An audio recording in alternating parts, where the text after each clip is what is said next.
moderator, thank you, thank you, thank you, thank you. Oh shit, thank you. Thank you, mods. Thank you, thank you. Oh man. What would I do without my beautiful mods? What would I do without them? It would be a complete mess. Battle Right also did that too. You played Battle Right, I never played it. But I really want to have that beautiful experience again. It's like, it's hard, you know? It's hard to have like one of those beautiful experiences where you just have fun. Oh, sorry. Sorry, I was multitasking here. I was like multitasking one and again and again and again and again.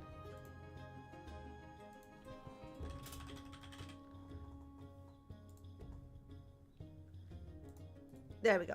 So, sorry, my moderators were like warming me for something in the background and it's been work. So, we were talking about AAA games and indie games. And I want to see a video of this beautiful, it's a famous animator. Everyone must know him, at least watch one of their shorts at least once. But I don't remember the name. So I want to like review, I want to like see a video about those, like what happens between indie and AAA games. By the way, I'm not a huge fan of AAA games, and like also it doesn't sell me anything. So like if you like give me the option between AAA and indie game, I'm like, well, I don't know, how's the gameplay? AAA games like doesn't tell me anything. It doesn't like, oh, but you're gonna have great graphics and stuff. I'm like, yeah, but I'm not here for the graphics. I'm here for the, you know, for the fun. So like it. There it goes. Cyclotones HD. I want to react to that video. We're gonna be watching like a few videos and then we're gonna do some gameplay. As long as the story and the gameplay is good, I'm happy. Same. Because like, if you ever want to like create something, this is something that I learned something the other day. If you want to create something, graphics doesn't matter. It's what it looks. It's what visually good looking attracts people. It is hard to make, even if it's like, for example, Deltarune, Undertale. You say it's just a pixel game. Still, it is a good pixel art. It is a good gameplay and has an amazing art style. But that, besides of that, it also has an amazing gameplay, an amazing story, and the gameplay grabs you unpredictable. It doesn't make sense. Like, it's not much fun if you're playing a game where like, oh, you enter in the dungeon and they give you a sword. Well, now for the rest of the level you had to cut grass. That's the mission. The next level, oh, you got a bomb. Now for the next level you're gonna be using only the bomb for the rest of the map. And it's not fun. It's not fun. It is great that they give you the option, the weapon. It's great that they give you the weapon and they give you like a small tutorial, like a small obstacle, you know, to solve it with that weapon, with that new tool that they give you. But it's also like to make it dynamic. Deltarune is one of the things that I love because it has an amazing user experience of how to guide the user and how to make them understand every movement. For example, when you fight one of the bosses, when especially secret bosses, but like those are like go crazy. Whenever they create a new attack, a new random thing that you had to learn, they do it slow and they do it once, and then the following attack like a little quicker, but you know, it's still, you can still learn from them. And then the following attack that they do, it starts to become faster and faster and faster, and then they start to combine other attacks and the previous attack, and like it is not a tutorial. It doesn't have a tutorial, and that's what's beautiful. Kel, thank you so much for the beautiful follow. You know what game has a master degree on user experience, on teaching them how to play a game without a tutorial? Mario. You know the first ever level of Mario where you just start, you walk to the side, you have a few blocks, and if you punch the block you have a mushroom, and then you find the first Goomba, and that's it, and you can only walk to the right, you know, the first, everyone knows the first level of Mario, like the classic one, the pixel one, the 2D one. Well, that's a great user experience, and it doesn't give you any tutorial, and it gives you every tutorial. Peak also does that. I'm gonna go to Peak in a moment, but here's the thing, how do you teach the user, the player, how to play the game without giving them a tutorial. So, Mario, the first thing that you do, you walk to the right because you start on the left. And if you try to go to the left, you will learn that you can't go back. Okay? So, you teach the user that you must go to the right and you can't go back. The second thing that you find is a Goomba. The Goomba, it slowly walks towards you. There's no objective, no nothing. It's just like a single Goomba walking towards you. That teaches you that you can jump over it. If you jump on top of it, you will kill it. Or if you touch it, you die. And if you lose, you die, you start like right next to it. And it gives you time to like try again in a really quick way. So now you learn how to kill the enemies. And then you have blocks. You have the normal blocks and the question mark block. From there, you teach that if you're small, you can break the bricks. If you hit the question mark, you get an item. If you're big, you can break the bricks. And that's it. And then you have a pipe. And then you have to learn that you have to jump. And that's it. End of the tutorial. That was a tutorial. And nobody noticed. The tutorial taught you that how you had to jump and you had to break bricks and you had to like get items. End of the story.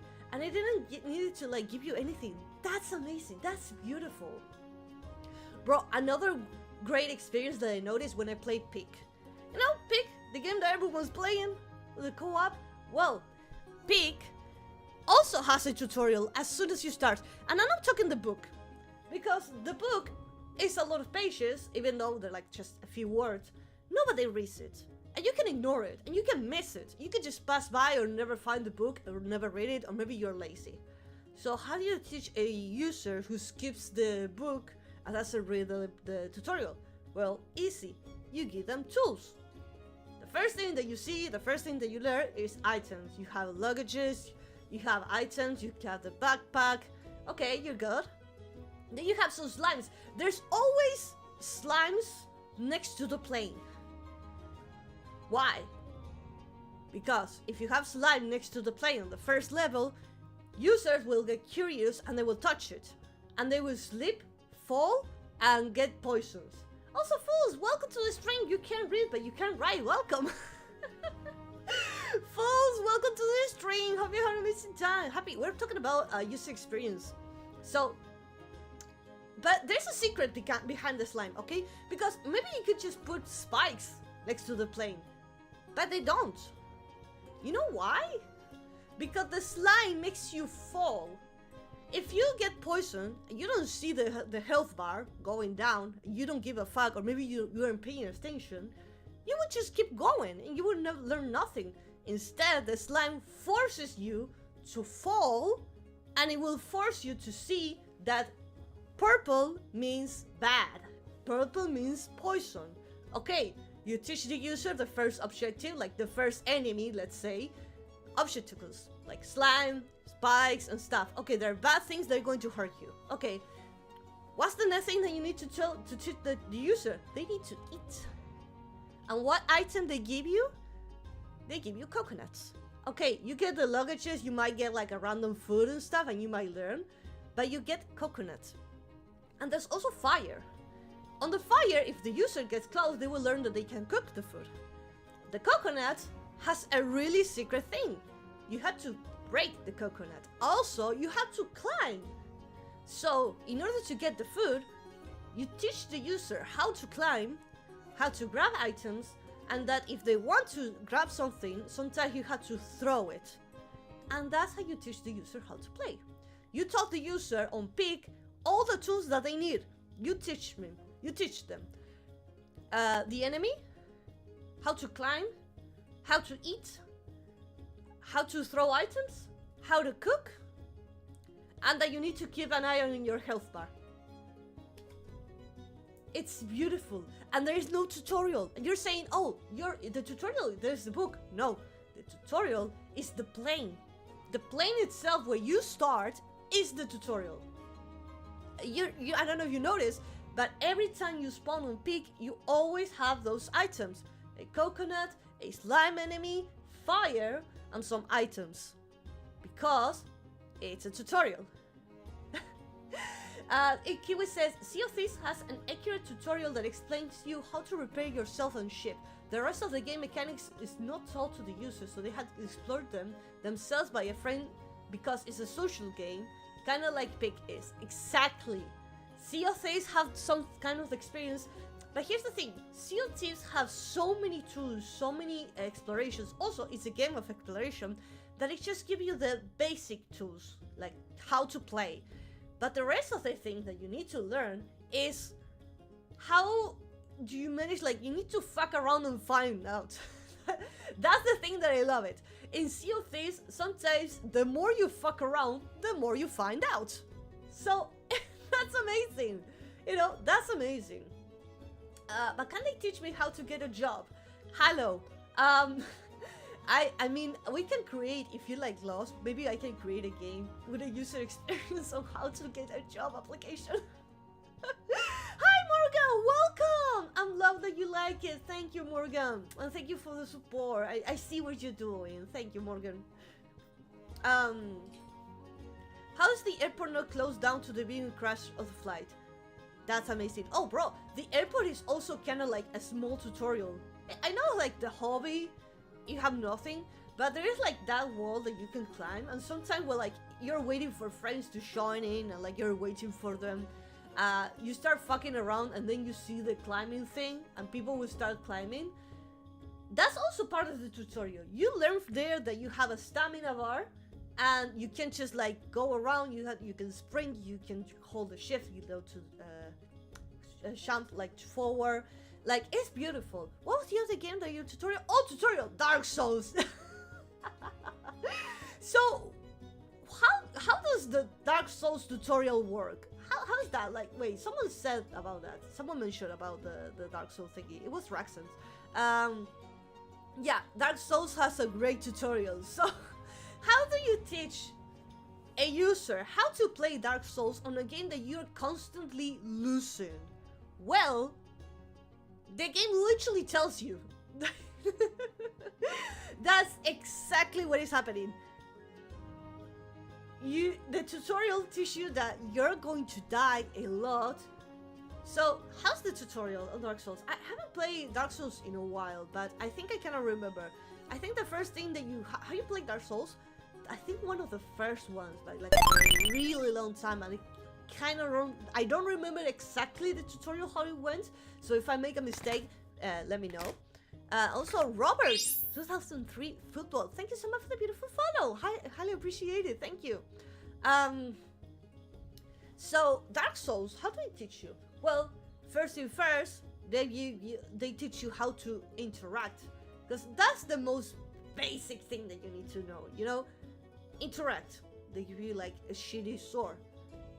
You learn you're in a small hallway. There's an enemy. You start swinging your sword around, and you learn that the walls are going to interrupt your attacks because you need a space in order to like swing your attacks. The first enemy is a pain in the ass. This game is going to be a pain in the ass, so get ready. The thing about the tutorial in Dark Souls is that you don't notice, but the enemy is really close to the spawn place. And that's on purpose. It's the same example that we have on Mario. On Mario, as soon as you spawn, you have a Goomba. The Goomba does not appear until you move, but it's next to the spawn. So you can fail and try as much as you want until you learn how to learn the enemy.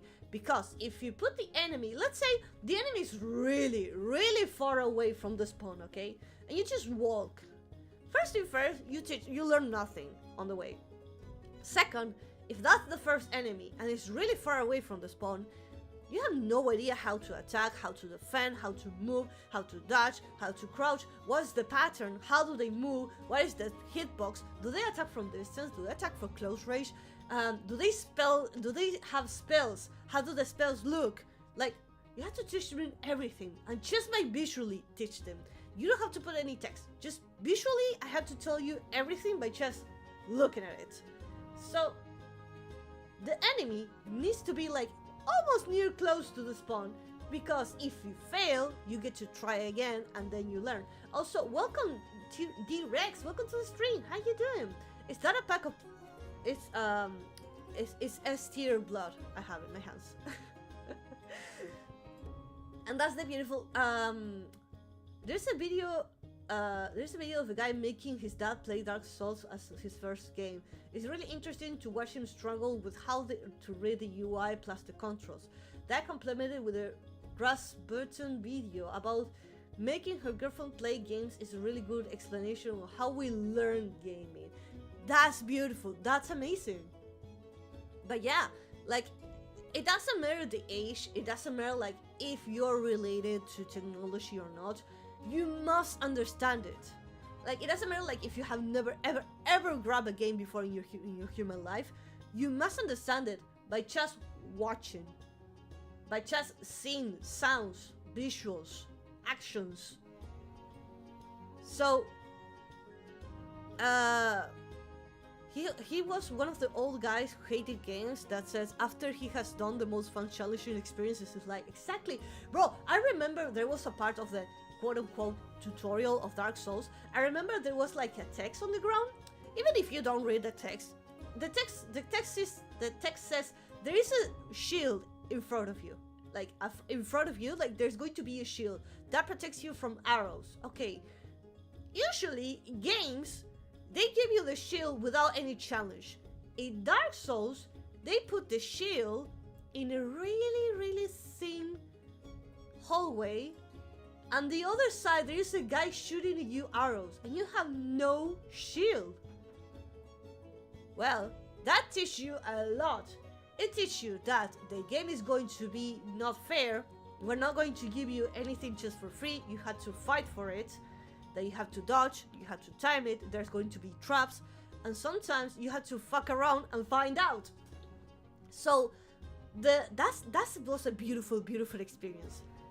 How you gave him the most simple item, a shield? Well, you need to dodge the arrows, you need to learn that you can crouch, you need to learn that you can dodge, you need to learn that you can roll. Sometimes when you roll, you're still going to get hit because that doesn't make you invincible, it just moves you. And then you got to get the item. And this is going to be a hard game. So, Dark Souls 1 is fair until you get into Lost Isa. That's the thing. It's quote-unquote fair for the user. And here's the beautiful thing, another thing. All of the games, if you have a good user experience, like if you follow the game properly, there's always a way to pass the game without getting hit. You always must give the user the option and the path to don't get hit. So I think like triggers me is that when someone says, oh no, I need to die in order to progress. You don't actually, I know there's some cutscenes where like you fight an impossible boss and you quote unquote die. You don't actually die. You're following a path to follow the story. You know when, first boss, you die, and then it continues to another scene. Well, for those cases, yes, it is part intended for a narrative story, telling you a story that you're gonna die to this guy, and then you're going to fight it later on the game, or maybe you're gonna find it later on the game. But when you're fighting a boss, and the main goal is to progress through that boss, or through that enemy, or whatever thing, you must always give the user the option, a path, or somewhere to stand to don't get hit. No, a single attack shouldn't be undodgeable, unstoppable, or they're always... It's going to be frustrating, that's the thing. It's going to be a bad experience if you're playing an enemy, and imagine like there's always an attack that 100% chance will hit you. That wouldn't be fair. That would be frustrating. Imagine like if a gamer wants to do a no damage challenge. I don't know if you noticed, but every time you fight an enemy, or every time you fight a boss, or they throw like a giant magical ball of fire at you, there's always a place for you to stand and dodge it, or cover it, or parry it. But you always give the user an option to dodge it. Because if there's an attack that is 100% impossible to dodge, cover, parry, and you always 100% sure you'll always get damage, it's going to be frustrating and not fair. You can win an entire game without getting hit once in God Hand. You can play games without getting hit once. Unless the game forces you to quote unquote die to progress to the next scene. You should really try Outer Wilds. Well, you guys have been recommending me a lot of games. I want to remember you. I still need to finish Expedition 76. I love that I choose the number for every time that I mention it. If the attack is undodgeable, learn to glitch it, like you did in Outlast 2. Oh my god! Well, in Outlast 2, I actually... So here's the thing, in Outlast, they always give you the option to progress without receiving damage, or if you receive damage, it's maybe because of a cinematic or something narrative, but you always can pass the game without receiving damage. In Outlast 2, what happened is that I had to hide to dodge an enemy, a boss, and then I was be able to go forward. But here's the thing, my challenge was that I wouldn't needed to hide, therefore I did needed to glitch the game. What is Outer Wilds? Outer Wilds? I don't know. I never played that one. I have no idea what you guys talking about. It doesn't ring a bell for me. But yeah, that's the thing that I love about like current games. Like I think that's the thing that almost nobody sees. Nobody sees that there's always a way, a path, or instruction to give the user how to progress the game. Whenever you're in the map and you find an item, the item always has something that separates from the background to let you know that that is an item that you can interact, and not like maybe you see a sword on the wall and oh, can I grab that? No.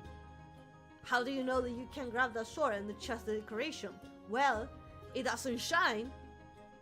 The texture looks different. Maybe there's like a yellow thingy on top of it. But items always separate from the background. Sometimes. But there's always like, how do you do like in a room full with swords and you can pick up only one sword? How do you tell the difference? How do you let the user, so they don't have to like go around and click on every single sword to find out until where's the sword? How do you tell the user? You separate it from the background. You make it shiny, make it shinier. You make it like a little star go ping. You maybe put like a tag, or maybe like a red ribbon on top of it. Or maybe you put it like in the center of the room with the lights going down. That's great. Poppy Playtime does something similar to that. Poppy Playtime doesn't work with items, it works with upgrades. It doesn't have any items, Poppy Playtime. But you know how the user gets guided? Okay, there's a level if you guys been following me on my channel. There's a level where you were trapped inside of a room and the room was filled with gas and you had to break a pipe in order to progress and get out of the room. The way that Poppy Playtime tells you, because the room was like filled with pipes. It was a room filled with pipes.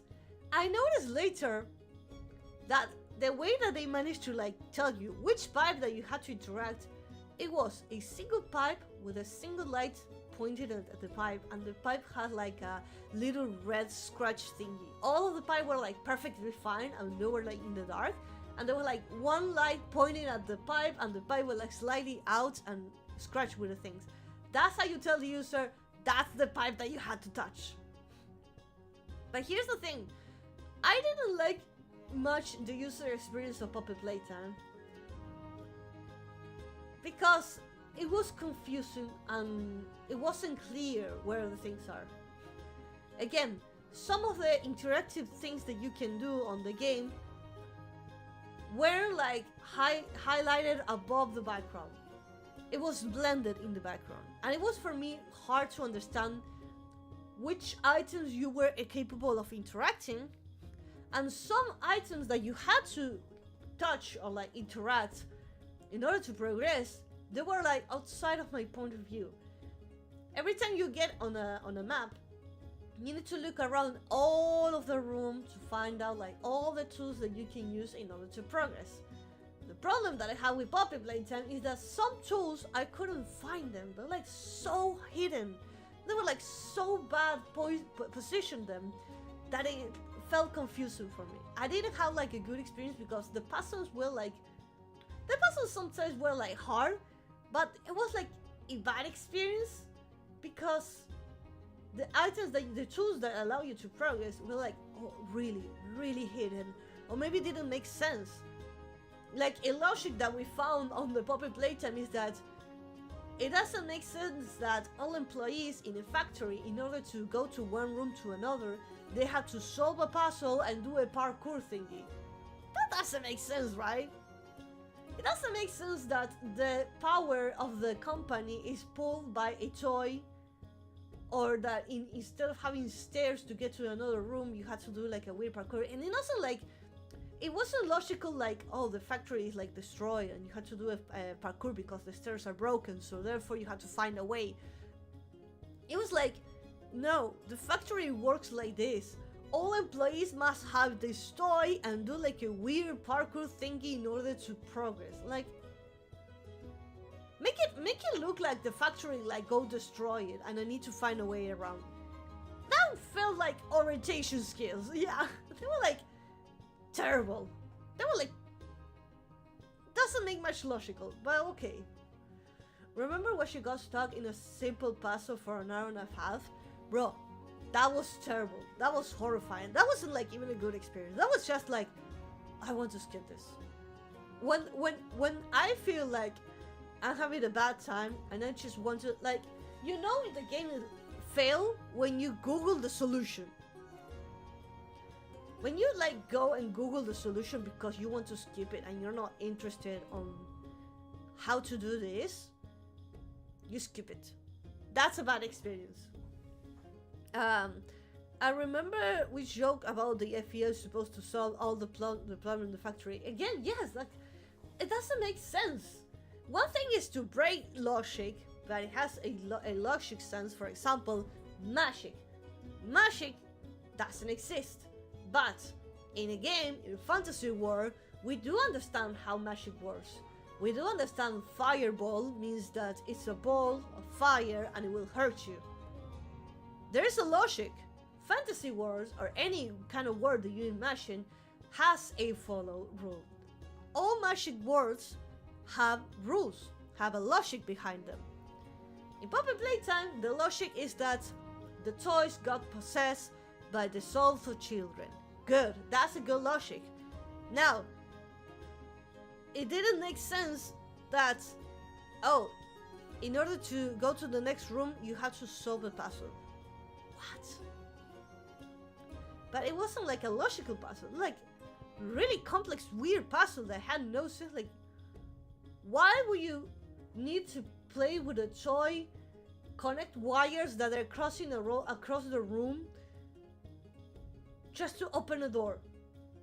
And you're saying, well, maybe the factory got destroyed. And like, no, this is how the factory works. What? Resta says, recently I played Alien Isolation and spent 1 hour because I couldn't find the vent. I had Googled it, it was on the floor. Yeah. Why, can you share with the class why you weren't capable of finding the vent? Maybe because the vent was the same color as the floor? Like, I imagine like Alien is a horror game, therefore everything's going to be dark and gray. So I imagine that event, you imagine that it's going to be gray, and the floor was also gray, and it had nothing that it highlighted. So I imagine that the problem was that you couldn't find the vent because it was the same color of the background and it had no interaction unless you hover the mouse. That's another bad experience. Let me tell you something about another thing that happens over there. You can't find something, you can't let the user know that you can interact with something by hover the mouse on top of it. No. I should do nothing. By just looking at a single picture, I should be able to know what I can interact with, what I can do, where should I go, where I can stand, where I can dodge the enemy, where is the door to progress. But if you say, oh yes, you're going to find it only if you pass the mouse on top of it, that is a no-no. That is a no. Imagine like I give you a website and there's like 10,000 buttons. There's 10 buttons. Only one of them is actually a button. The rest of them is just looks like a button. And you have no idea which of the 10 buttons allows you to progress, because they all look the same. And you say, oh, but if you hover the mouse on top of the button, you're going to see that the mouse changes to a hand and you can click on it. That's bad. That's horrifying. Don't let George Lucas hear those words. Oh man. But that's not, you can't. Like I shouldn't. By just looking at something, by hovering something it's horrifying. It's a bad experience. Because you have no idea unless you move your mouse left and right, up and down, diagonal, going around and fuck around. If you don't fuck around, you won't find out. Again, I give you a website with 10 buttons. Only one of them actually takes you to the next website. And the rest is just like images that looks like buttons. That wouldn't work, right? That wouldn't work. So there's a reason why if you look at the Twitch page that you're looking right now, you can't tell the difference between a button, an icon that you can click, and a text that you can't click. That's the difference. I don't know if you noticed, but whenever you get inside of a website, you have no tutorial. A website is something like a video game. On the website, when you go inside, how can you tell the difference between a button and something that you can't click? There you go. I didn't tell you anything. Also, welcome Neroda. Neroda, welcome to the stream. Hope you're having an amazing time. He says, to be honest, was a limitation of the era more than anything else. They wanted good graphics for, well, an adventure, classic animation, cheat code, static, background, animated, interactive options. They weren't really an option. Well, all of this is like extremely new to the people. All of this is brand new. Can you shut up, phone? Can you shut up? Sorry. So, here's the thing. It's back in the day there were like no studies about this. So if you play a game that is old school, like one of the first games old school, you're going to notice that it's frustrating and hard. Why? Well, because they didn't have all of this user experience knowledge. Hi Heineke, welcome to the stream. First thing first, graphics were extremely limited. Extremely limited. Like you didn't have any other option. It was pixel or pixel and that's it. But here's the thing. Why, for example, Undertale, which is a pixel game, it's more funny and happy, a good experience than an old game that also has the same graphics. Because there's a lot of user experience. For example, Undertale teaches you as soon as you start about there are going to be puzzles. They teach you about how to dodge, how to attack, how to move. Back in the day, games only just started and there's an enemy and they give you 0.10 seconds of time reaction to understand that it's killing you. What is killing you? So you spawn, you die, and you're like, what killed me? That's a bad experience. You can just spawn, have an enemy next to you, and it kills you. It doesn't teach you anything. It's basically, you get questioning like, what? And it also is frustrating that as soon as you start, you have no time, no freaks, no reaction, no time to breathe, no nothing. Also, welcome! Wild Horse, welcome to the stream! So, here's the thing. Also, hi, No, Karuko, welcome! How to become a vampire like you when you need to get bitten by a vampire and then drink their blood. Easy. One old franchise I would love to play but aged so badly is Ultima games. I never play it.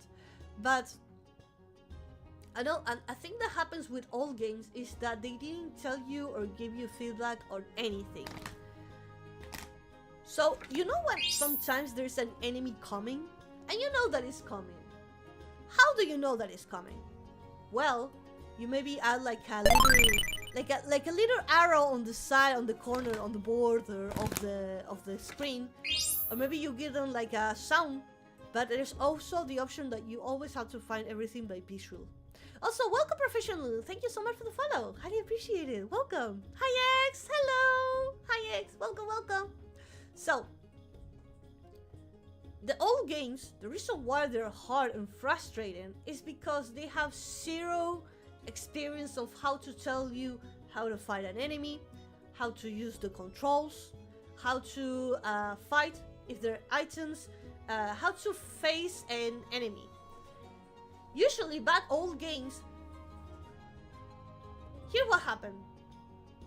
In old Donkey Kong games, some games they're like really frustrated and you can tell the difference. Have you ever seen the difference between the classic old game and, for example, the Donkey Kong game versus the remastered one?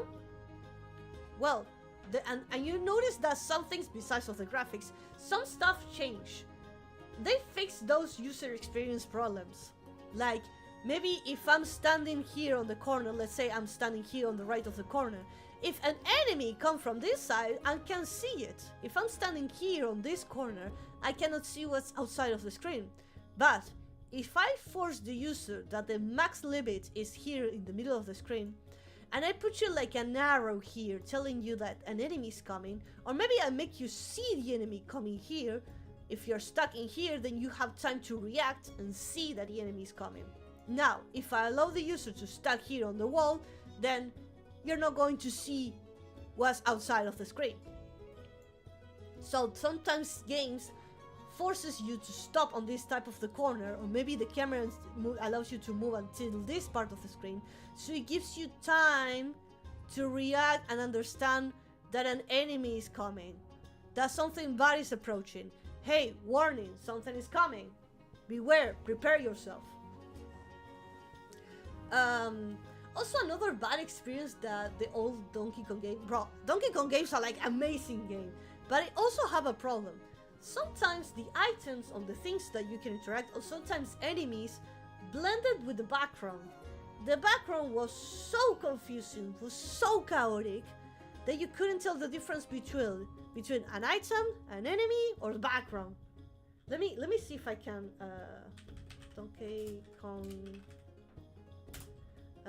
country. No, Badanza, no, country. Country.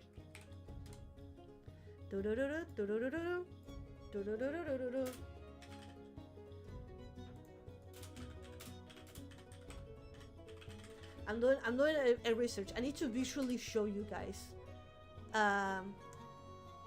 what was one of the problems that it had. Well, I can't find the picture right now, but that was a mistake that it used to have. If you often compare like old pixel games versus the remastered one, you're going to see that it's so clear and it's not so frustrating.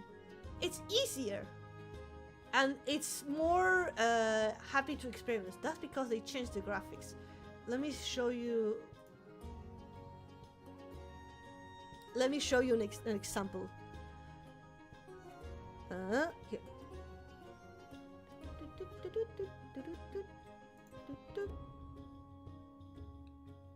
So here's an example. Where's the mistake on this one? Let me let you know. There are two enemies right now. Which are the enemies?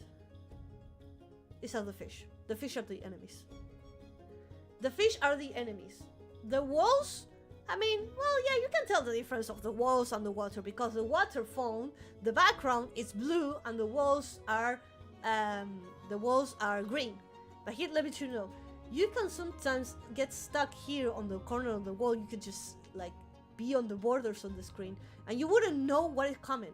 So maybe you're like moving too far from this screen, and you get hit by something, and you're like, what hits me?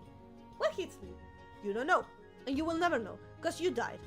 And also, the game was really frustrating because you only had 2 life, or maybe 1 life, and dying was constantly. It almost feels like a Dark Souls game, but let me let you know, it wasn't a good experience. You had to really, really pay attention to the map. If you look at the remaster, they changed the colors. Hello, looking for fortress. Looking for the silverling. Sorry, I didn't say welcome. Welcome, looking for the silver. How you doing? Divine, welcome, welcome, welcome. How you doing? But yeah, that's the thing that you also need to learn. You need to pay attention to a lot of details that maybe people doesn't watch, but I do pay attention to them. So if you ever find stuck in a situation where you have no idea what to do, the game always tells you, the whole game, if you make a good game, there's always a solution, there's always a path for you to go and solve the problem.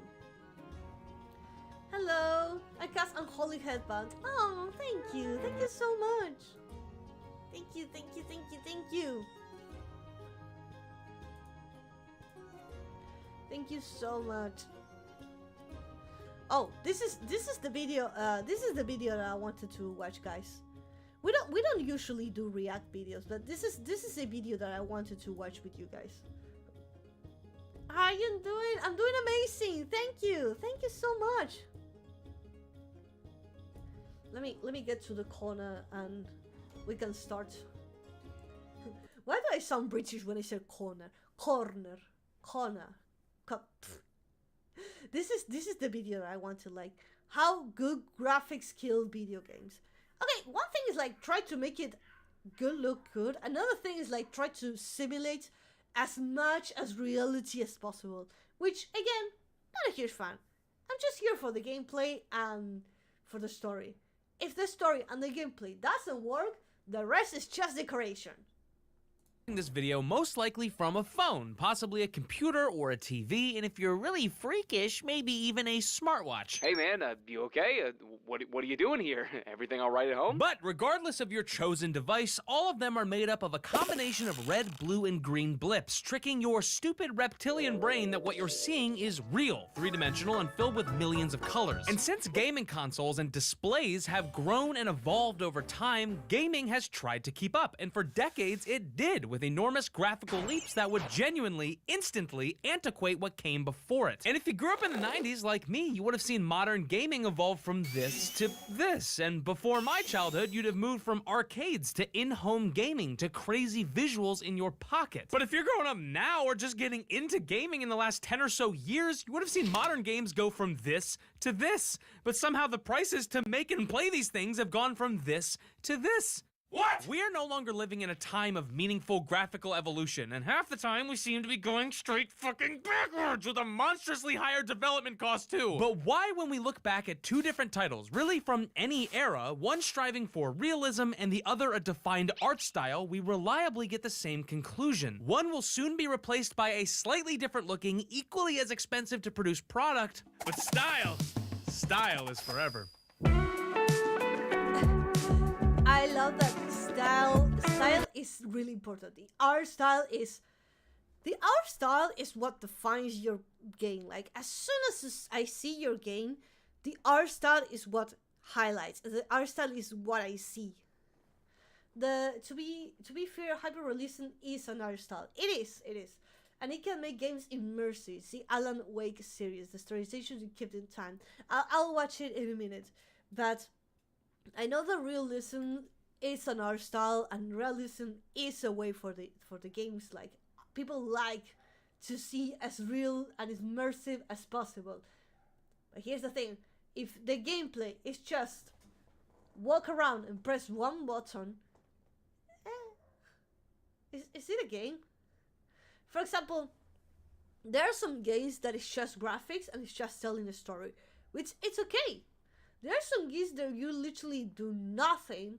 You just watch a story with hyper-realistic graphics, and when it comes to making a decision, maybe you have to say, oh, should I get in the car or should I go and help my friend? And you make the decision of what is going to happen with the story. That's a game, and that's okay. It is great. People sometimes like really want to be like in the game and feel like it's as much real as possible it is. But if you're gonna charge me $500 for the game that is just a movie with good graphics and it's just press 2 buttons, then I'm not gonna play it. It is Sunsetted. The Beginner's Guide and the Stardew Valley, they're really lovely games. They're just walking simulators, exactly. But that's a different type of game. We're just talking about different type of game, because it's okay to have a game where nothing happens. You just press 2 buttons, like, to decide the story. Like, should I get on the car? Should I stay and help my friends? For example. And that's okay. That's a game. That's a game. And if you want to make it like pixel art like Monkey Island. Monkey Island is a point-and-click game.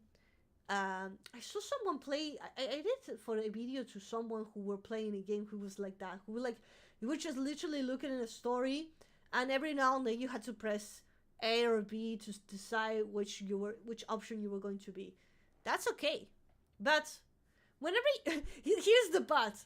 When you are playing a shooting game, and they tell you this is the best game ever, and there's nothing, and it's just good graphics, that's about gameplay.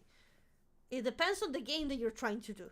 Fuck ray tracing! I'm sorry, that seemed a little aggressive, but I'm being serious. We've spent years and millions of dollars trying to get reflections and lighting to look slightly better for a very small number of systems and hardware, and all we got was an unoptimized setting that half the time nukes your frame rate so you can take really pretty screenshots and play the game in an objectively worse manner. Hey, hi, why don't we put the same time and energy into researching a better optimization strategy so everyone can enjoy every... This isn't coming from someone that can't run it. I have a top... Also, you can't, if you want like that really high peak game, you also need a really high peak PC or console. I think PlayStation offers that a lot. Whenever I see PlayStation games, that's one of the things that comes to my mind. There's a lot of good games with really good high quality. I'm not talking about the gameplay. I'm talking about if the graphics helps you with the game. High hyper realistic. Here's the thing, because I felt like the moment ago I was saying like, oh, low graphics means better, high graphics means bad. I didn't want to mean that.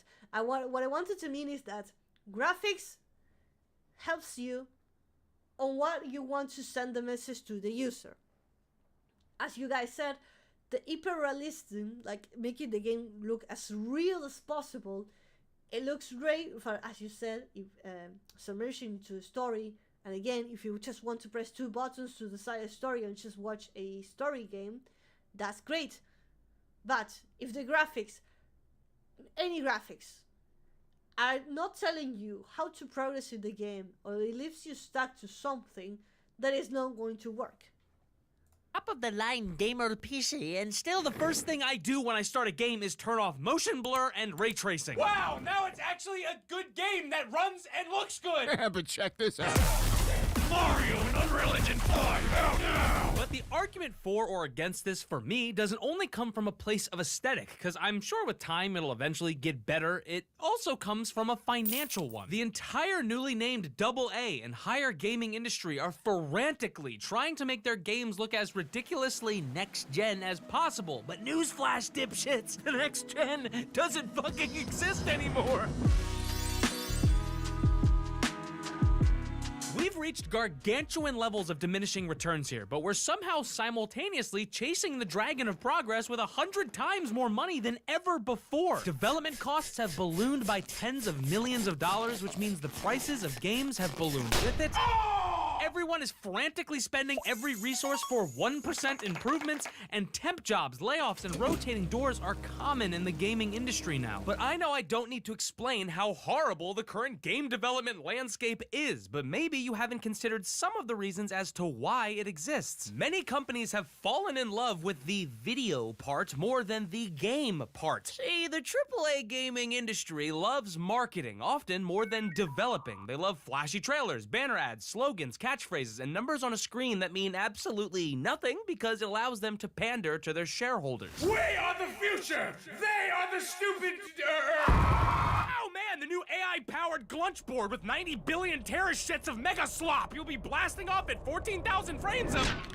What are you playing? It's a 2D Metroidvania that honestly could probably run on a Sega Saturn. It's unsustainable from the development to the marketing. Attempting to optimize your futuristic next-gen title for 1,000 different rigs and brands of hardware is a logistical nightmare. And the price of that nightmare is passed on to the consumer in either rising costs or broken games. Accessibility matters, optimization matters. Video games were never supposed to cost hundreds of millions of dollars, but now that they do, we should be striving for more innovative gameplay, ways to connect people and push the boundaries on what makes a video game fun. Oh, but the trailer and the extremely curated gameplay reveal look so good, right? Look at the reflective puddles! Oh, fuck.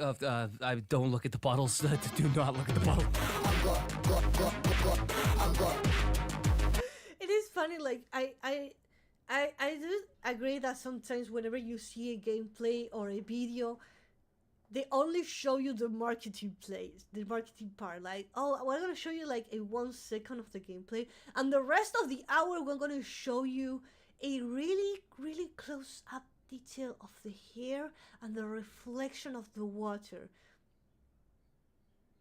I'm playing a game, not a movie. Again. Like video games, you know what else is also expensive to produce? Animation. And I actually like to pay my team and make sure that they have food.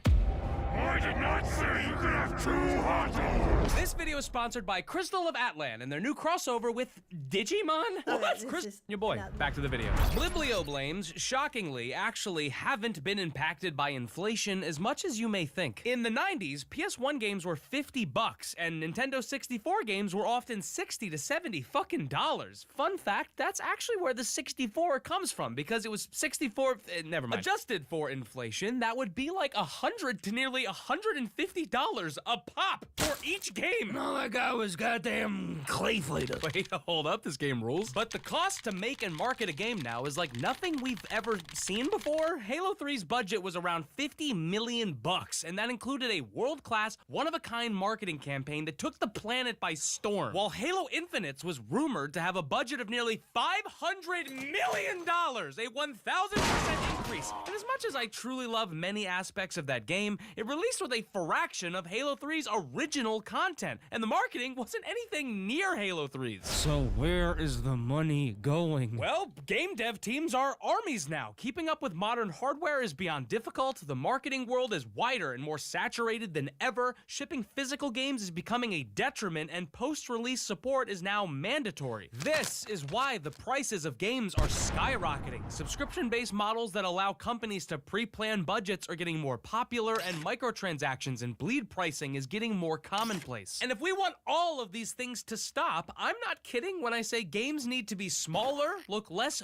good, and developers need to be paid more. Blockbuster franchises used to take a few years to make, if that. Now it takes a damn decade to make a single game because the expectations are so ludicrously high. That's why indie titles, stylized titles, innovative, weird titles are becoming so popular as of late. And yes, R&D is worth something. Yes, it's in our best interest to strive for better. And yes, we should always be trying to evolve our art. But can we wait until it's more fucking affordable? You know why the Nintendo Switch 2 is more expensive? We asked for the graphics to be improved. And then we're complaining because it's expensive now. Nintendo, I feel, is a perfect example that encompasses all the good and bad here. Check this out. Nintendo launches an extremely affordable console that breaks nearly every record ever, but it runs on leapfrog hardware and a dream. Most of their games look extremely good, even on the weaker hardware, because again, a concrete style is worth far more than high-fidelity realism and graphics. But because of that same lacking hardware, some games run poorly or are forced to make optimization cuts either in graphics or frame rates. So what does Nintendo do? They work on a second console, this time far more powerful than the last, one that can run modern looking games but maintains the hybrid gimmick. This causes the price to jump up, and even though it's still on the mid-end of modern consoles, it's seen as greedy despite gamers begging for this exact upgrade. But I don't like the price! graphics. Then why did you ask for it? Now, games being $70 to $80 is complete bullshit. It's not the highest we've ever seen by a long shot, but it's also obviously not the cheapest, and the new tariffs and trade war doesn't make things easier at all.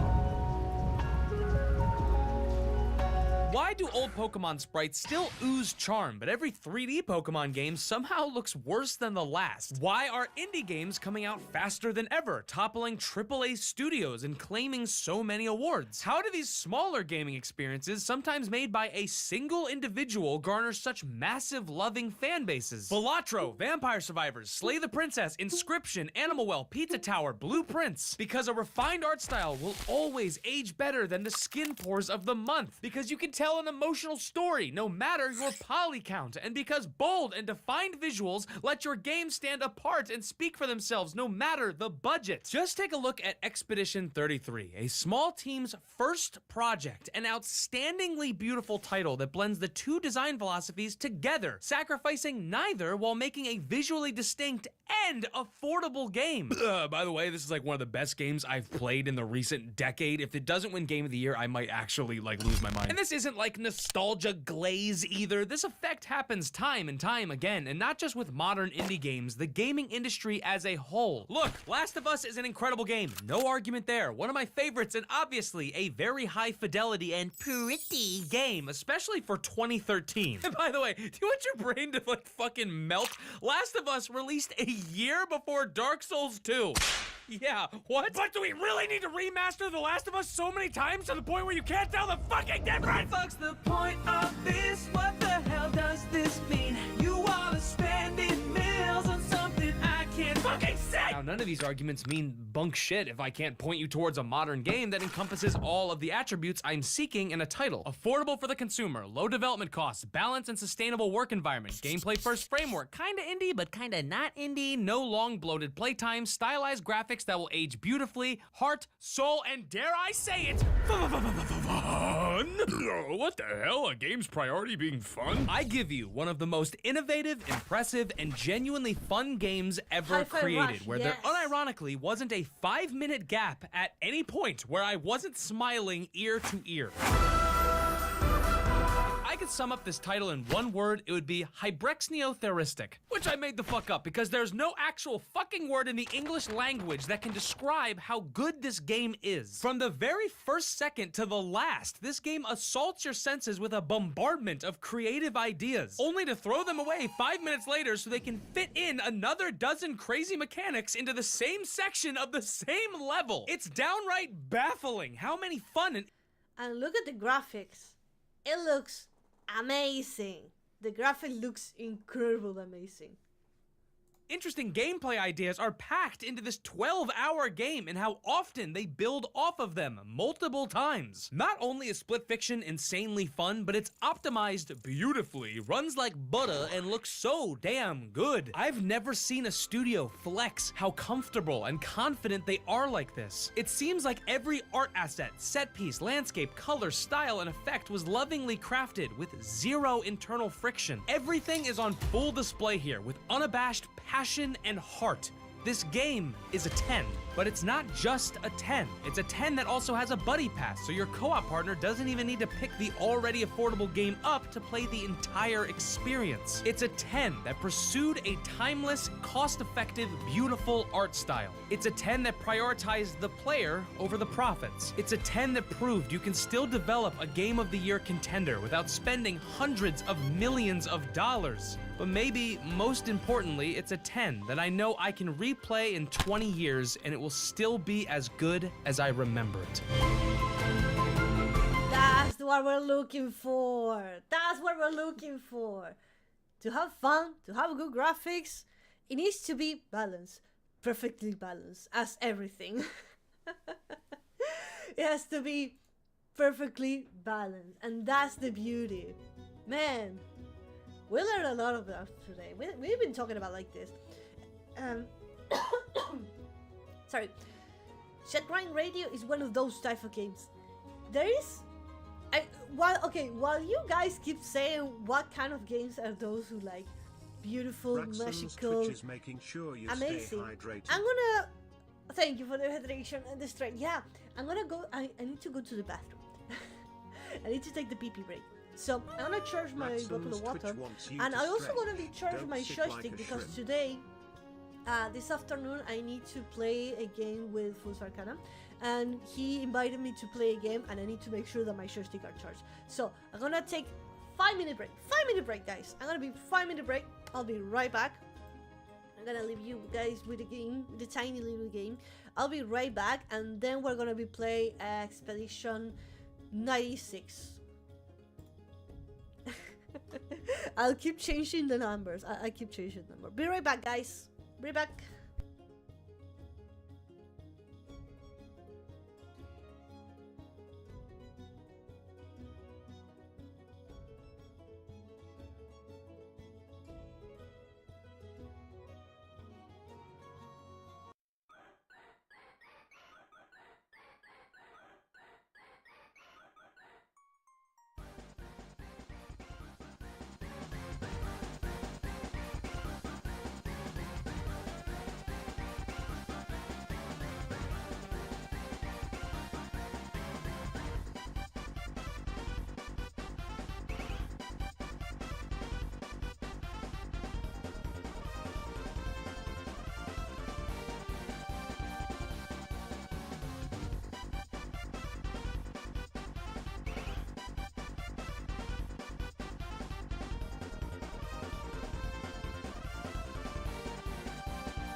level 7 for the other one.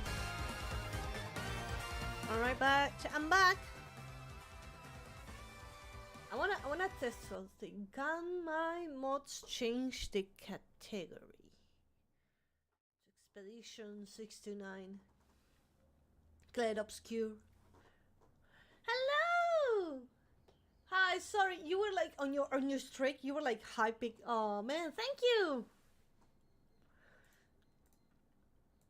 Thank you, Chad!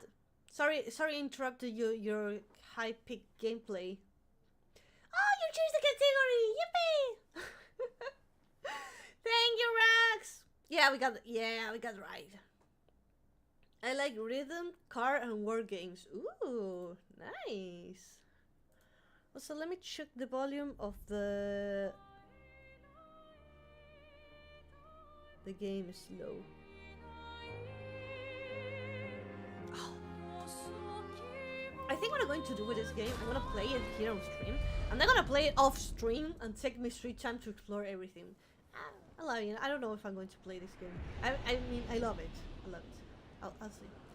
Oh man, I was in the old Lumiere, and I was visiting the old man's house. Oh man, this is going to be a bad comeback. Oh my god, is he standing on the door? He's motherfucking standing on the door. Motherfucking standing on the door.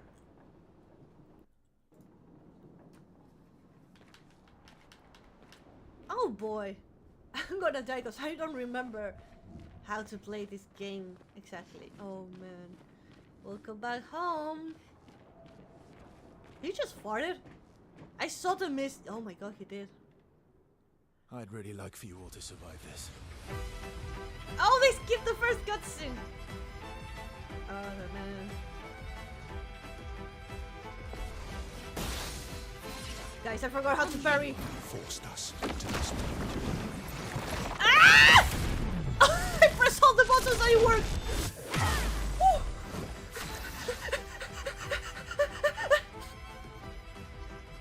I forgot how to play the game.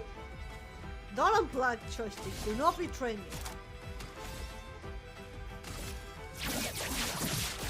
Target marked. Ooh, that was a good damage. Tutorial, fight the boss. Literally, because I haven't played this game in a while. Let the ink flow. I haven't played this game in a long time and I forgot like the buttons where they even are. No, you're gonna burn. There you go. She won't help you this time. Sorry, I was reading the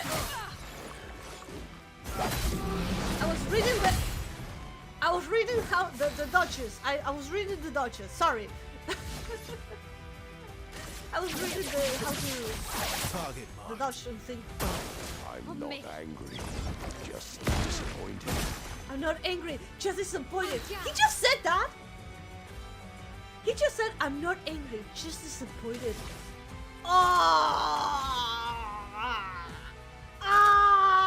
Bro! He damaged you physically and mentally and psychologically and emotionally. Motherfucker!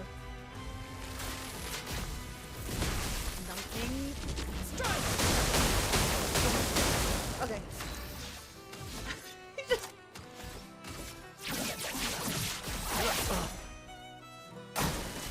Tearing this family apart. Blades sharp.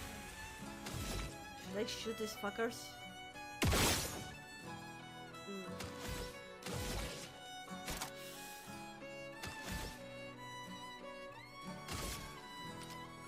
I remember that these thingies heal them. Strike. You're gonna damage to random enemies.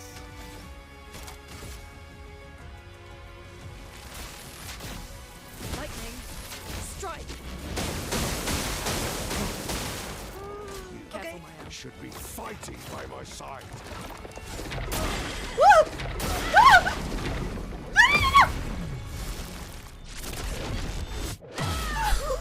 That was a new attack!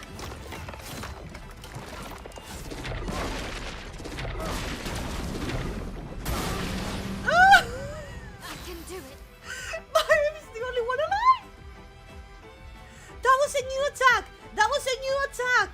Oh, I can break him, but I need my allies. Oh, shit.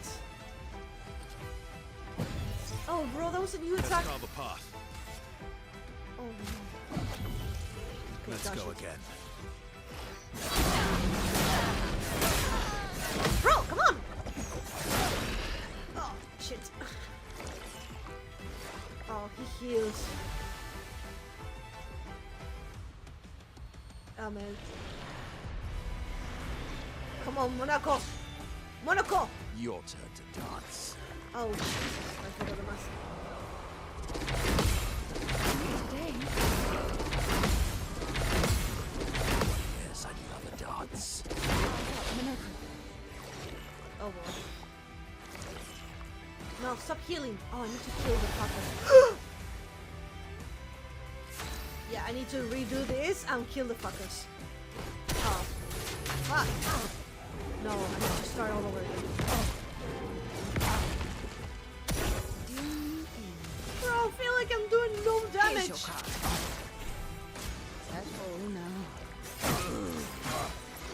I'm gonna do this to learn the patterns. Oh, bro. Try me.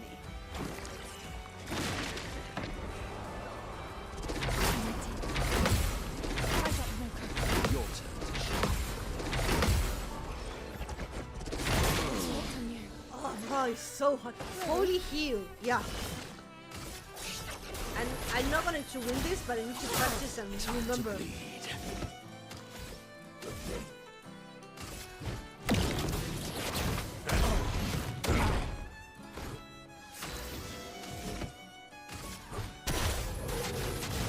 This one does nothing. Oh, again. That's what I like. Two. Ah, last one is so hard. Do you have something to break? Yes. Lady looks nice.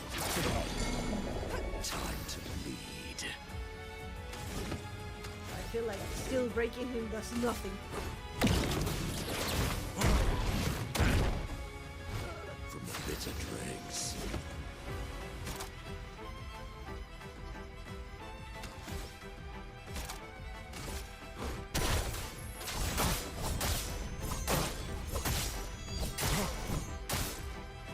I'm not gonna win this one. I'm not gonna Your win. turn to dance. Come on, do the baby! Ah! The fun begins. Bro, I don't remember all the controls. I don't remember them. Oh fuck.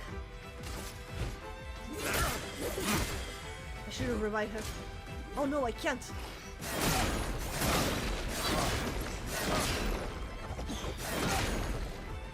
A bit of violence, yes. I can revive her, right? Can I? Oh no, oh fuck, I can't. I am refreshed.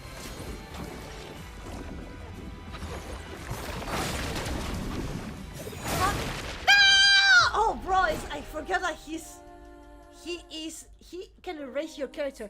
After the battle they spawn, right? After the battle they spawn.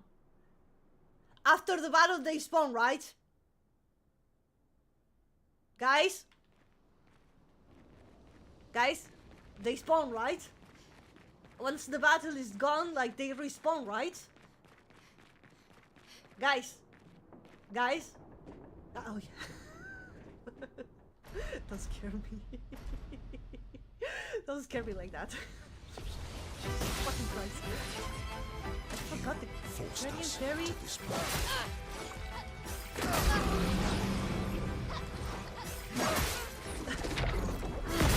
No, I can't dodge it, bro.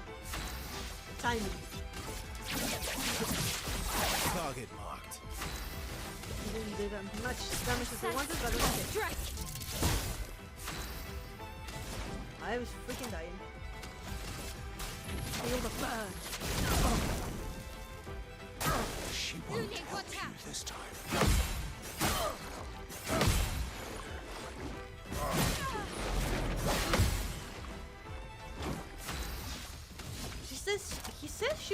you this time. What does it mean?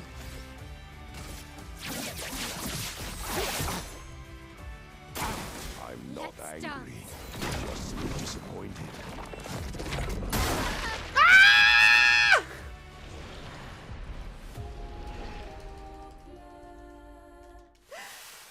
Ah!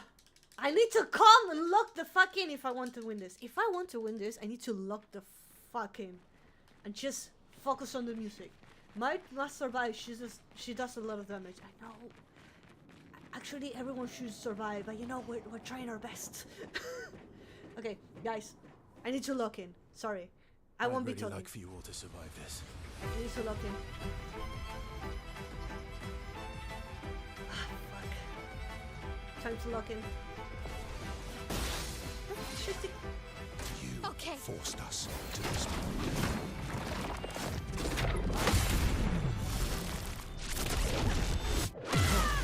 You're outmatched.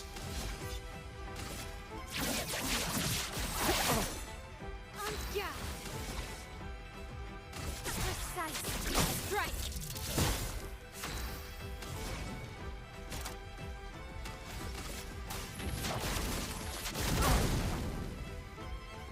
She won't help you this time.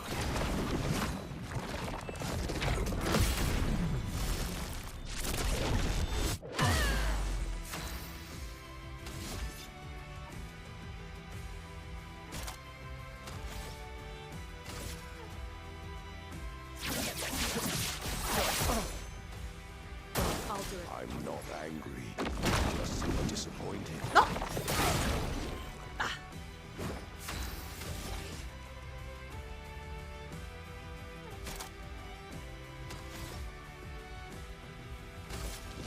On fire.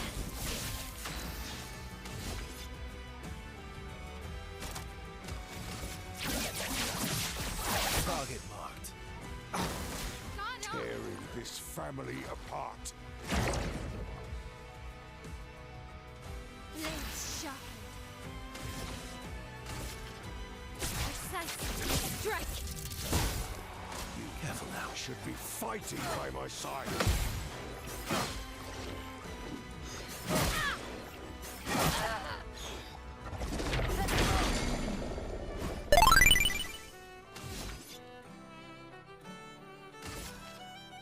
Thank you so much, Cream Pie Crusader, for the follow.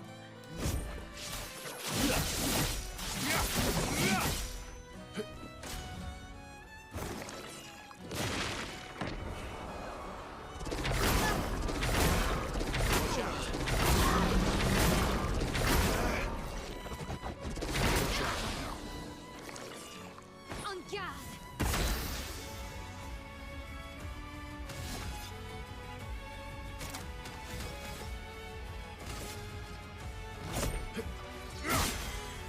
Okay.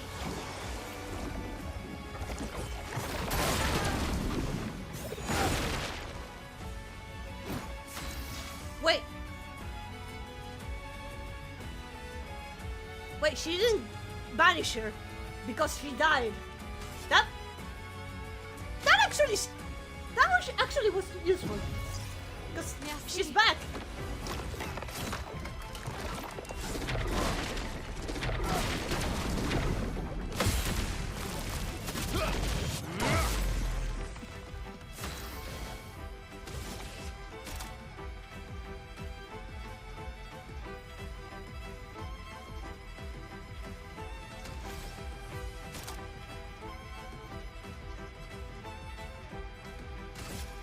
Finesse and precision.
just needed to lock in, guys. Some of them died, but that was a risk I was willing to take. I just needed to concentrate.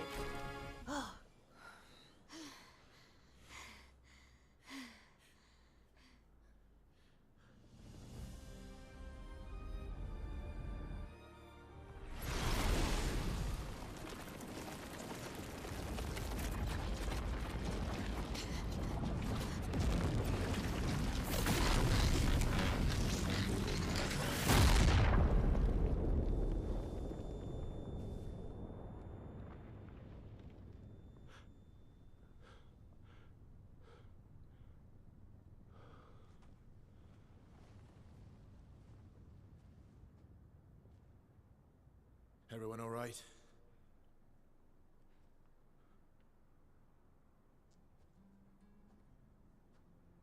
Lurker? No.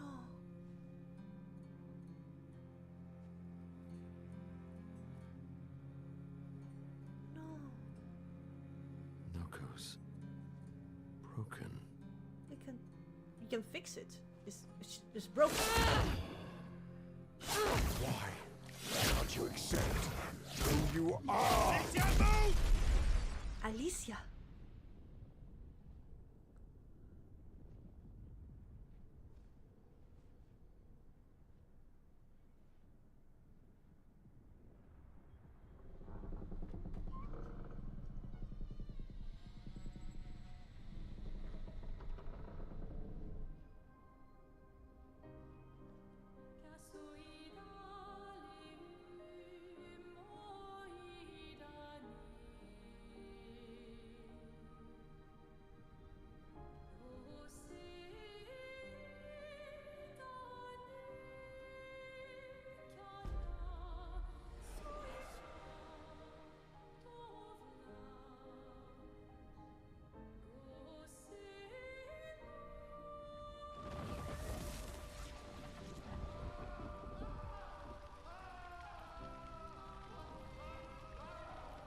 What is that? Will you tell me your name?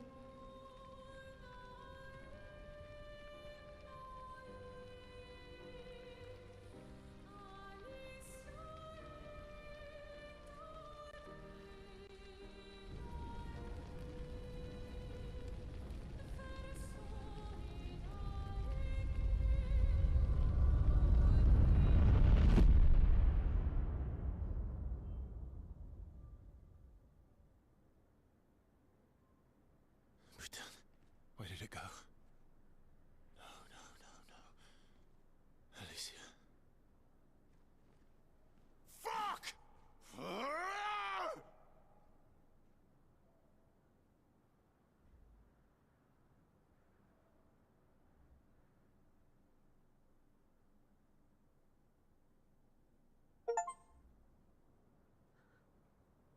We can fix Noko.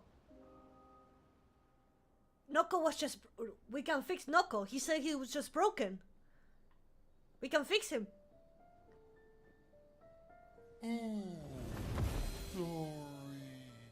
Thank you, mon ami. What was that? I thought they were going to kiss. For a moment they were going to kiss, right? And then the house started to set on fire, so the girl... To explain. Your father. I don't think of him as my father anymore. Still, why didn't you just tell us? Because it's private. And it's painful and it's none of your business. I cut ties with him decades ago. Lying by omission is still lying. I've told you everything you need to know. I'd rather make that determination for myself. I think we can all understand where each other's coming from, right? He hasn't steered us wrong yet. But we're a team now. And we won't get very far if we don't trust each other. Family's complicated.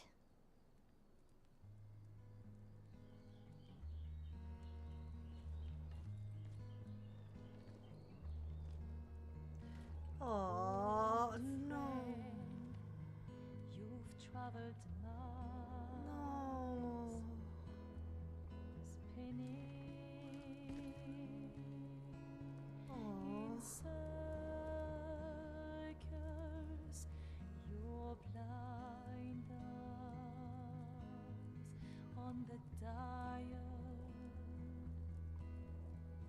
stripping off. The stories say that gestrels reincarnate. Is that true?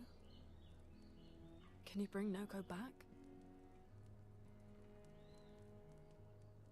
Partially. We can bring Noko back to life. But not all of Noko will return. It will be a different Noko. The one you knew is gone.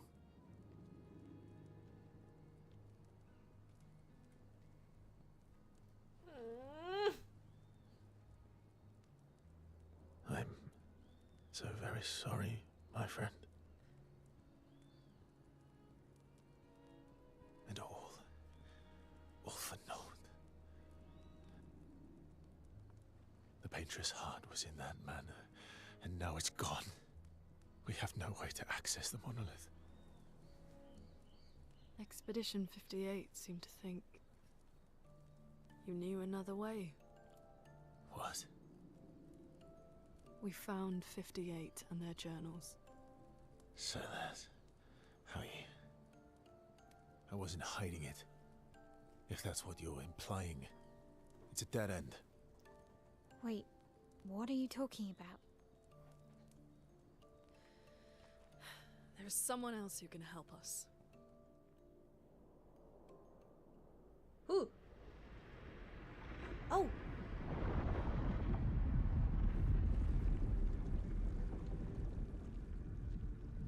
Excuse me. Is it true? Can you make a weapon that can pierce the barrier?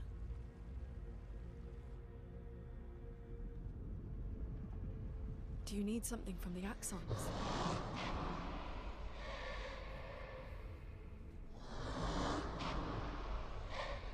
Do you need their hearts? Look, to create this weapon, he needs enormous amounts of pure chroma, which is He way knows. beyond what we can get from Nevrons. The only source are axons, yes. But like I said, that's a dead end. It's impossible. Why? What are axons? They're massive creatures living on islands around the monolith. They're much stronger and much more dangerous than Nevrons. I can't die, and I still couldn't take them down. Yet we found the corpse of one in Old Lumiere, so it's possible. I don't know how that one died. But I'm telling you, listen to me, please. Our chances of taking them down without you lot dying are close to zero. Close, but not zero. Death is coming either way. And as expeditioners, if we die fighting.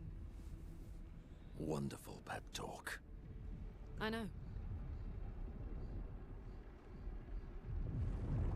Like, they don't have a choice. They don't have a choice. It's rather fight or just enjoy All the right, last year. If we're going to fight the Axons, then let's be smart about it. What do you mean? I've had a few rough encounters with the Axons. There are 3 located on islands around the monolith, and we need at least 2 hearts to get enough chroma. One lives on a mountain too high for us to reach, so that one's out. We should start with the one to the west of the monolith. It's already been weakened by previous expeditions, right? Yeah, good idea. Maximize our chances. Or we embrace the challenge and pick the one in the east. No, no. I like your spirit. Thank you. Did you listen to what I just said? No, she fucking didn't. Why would you go to the stronger one? Just go to the one who's already weak. Also, 07, we already lost someone. And we got a new journal. Oh, where can I listen? I forgot where I can listen. Oh man, I had to. Monoko, my boy!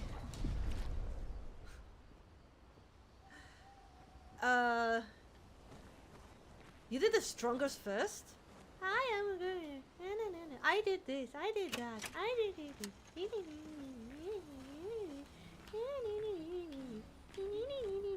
Hi, I'm Monoko. sorry, Monview. Mobu. We'll bring Noko back. What was Mew? Mom you. I know. I'm ready. Just say the word. When the time is right. After we've settled this. Oh. Yeah, I spent some time with Monoko.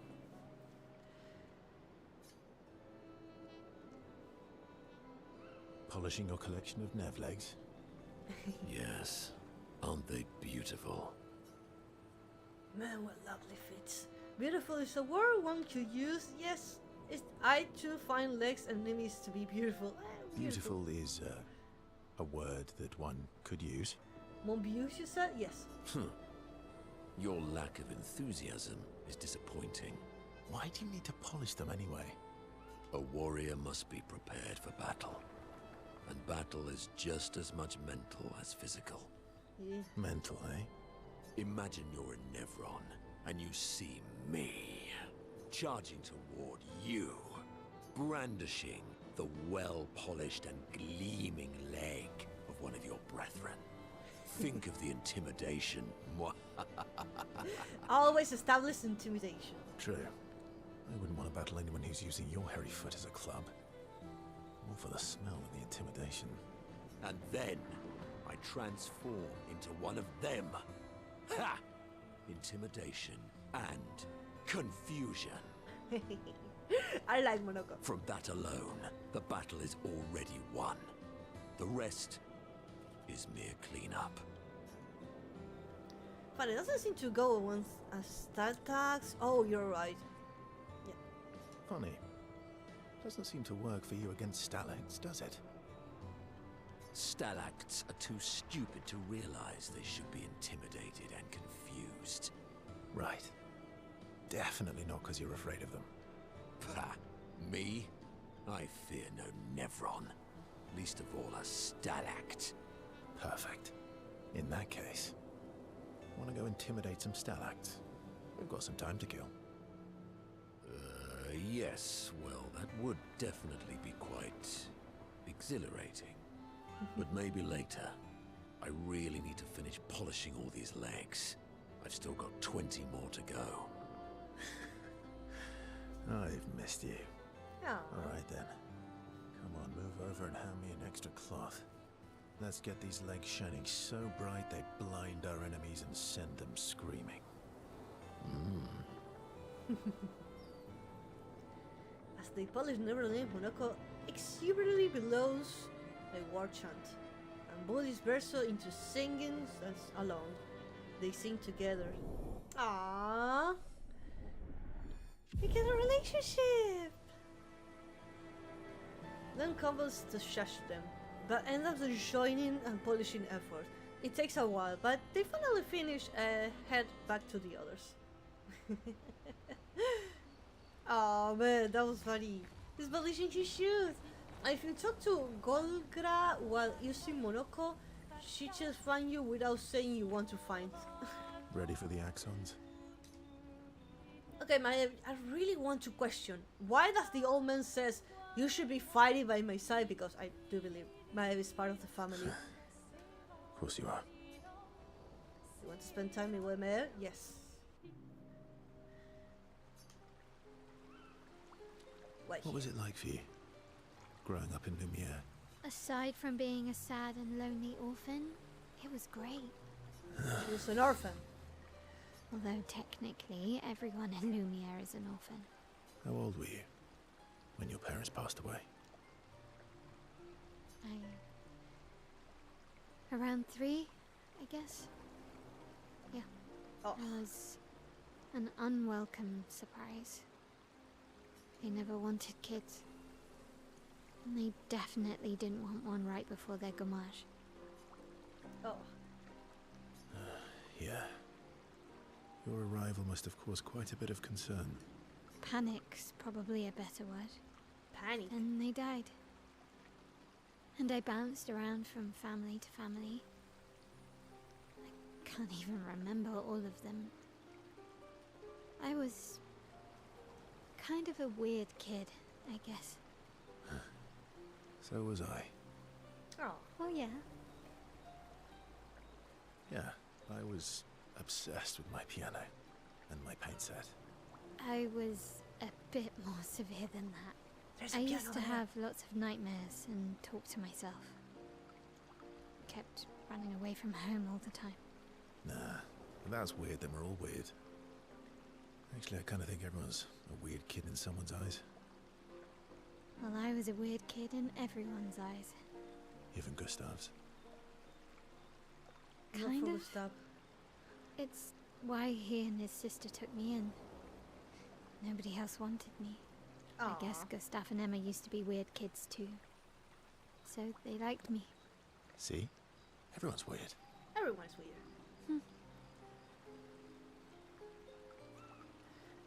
What's something you like about Lumiere? What do you do in Lumiere?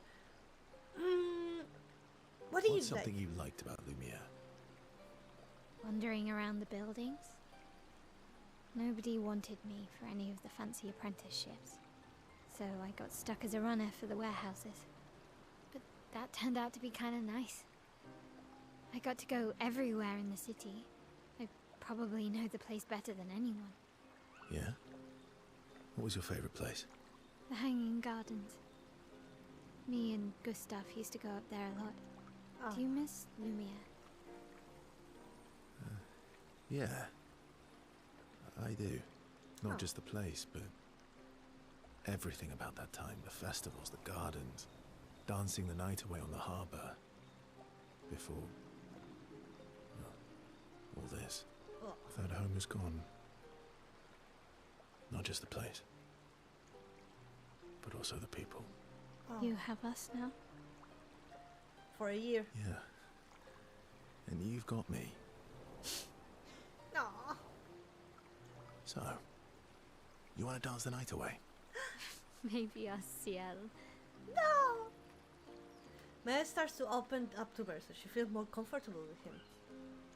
And does Bersa with Maya. Aww.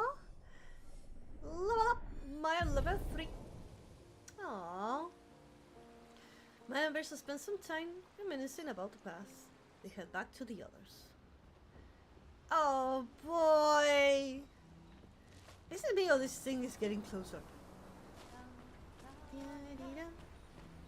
I'm mad. Esky. I'm stinking mad.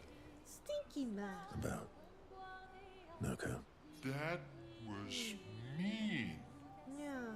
I thought he cared. Renoir's not being Renoir. He's not. I know, buddy. I'm mad too. You want to spend time with Esky? Yes. We let around so much the character. Enjoying the stars. Stars are the apples of the sky. I love the way you see the world. Oh, that constellation looks like Francois. Francois! Oh, I made Francois. I guess they're very round like a fra. It's not grumpy enough. Needs to look a little more cranky. Yeah, it's not grumpy enough. It needs to look a bit more cranky.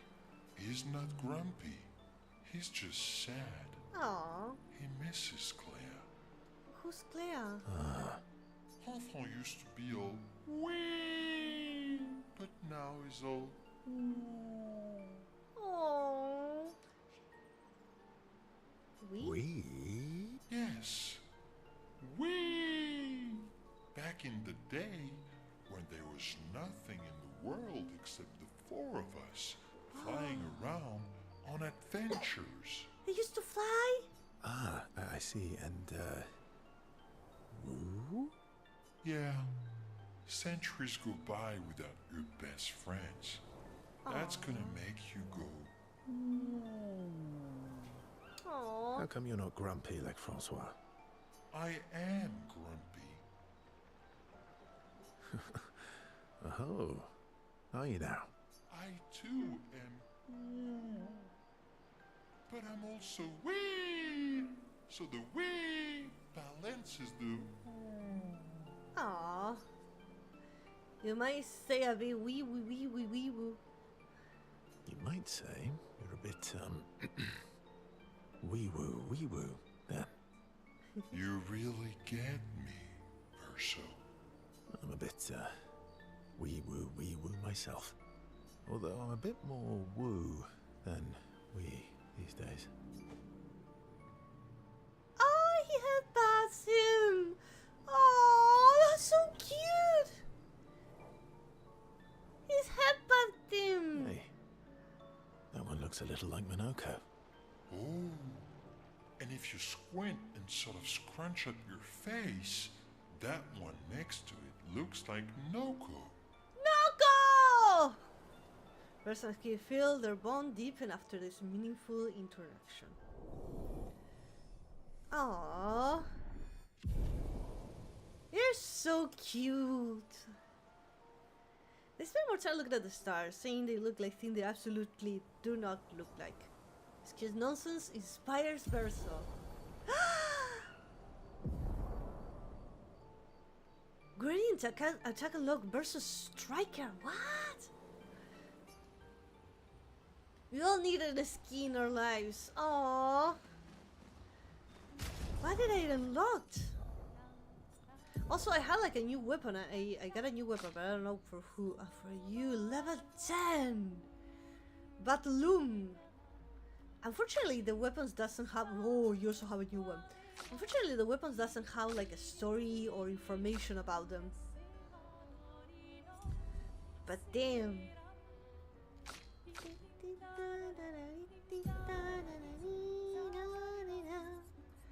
Auto rush, apply rush 3.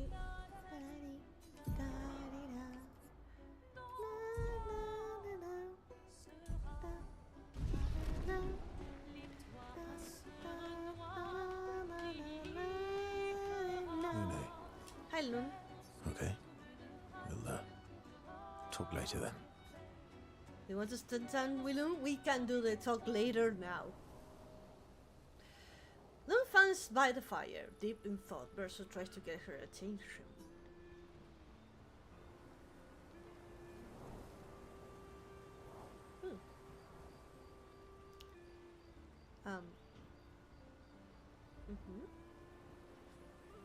Do you like dogs? Do you like cats? Do you like cats? What? Do you like cats? I think you've spent too much time alone. You've forgotten how to start a human conversation. Well, you weren't doing much. I just have this feeling you're a cat person. Well, you're wrong. I did have a dog named Pat, though. Oh, Pat. Well, You named your dog Paw. That's like if my parents named me Foot. My sister named him when we were kids. Stella. She was a gifted artist. And fiery. She definitely made the most of the time she had. Any other siblings? Yeah, I had a brother too. Sol. Sol. He was the oldest and everyone's favorite. Well, sounds like my older sister. She was my father's favorite. I'm shocked it wasn't you. Sol was a great older brother. That's actually how I met Gustav. Sol was dating his sister. Ooh. So, you knew Gustav for quite a while then? That's an awful lot of personal questions. It is, isn't it? Alright, we can talk about me again if you want. How generous of you. Ask away. Loon, make the good questions. Come on. I'm being sincere. Go ahead, ask me anything you want. We've got all night. Remember, you offered. Ooh, come in. Do you Go. like monkeys? No, go gonna make a good question, bitch. Come on. You have. You can ask what happened to the family. Who's the paintress? Do you know the paintress? Have you ever been close to the paintress? What happened to the family? What happened to my Eve? Like that. Len is such a good mood, she forgets to ask Verso other important questions, which Verso takes note of.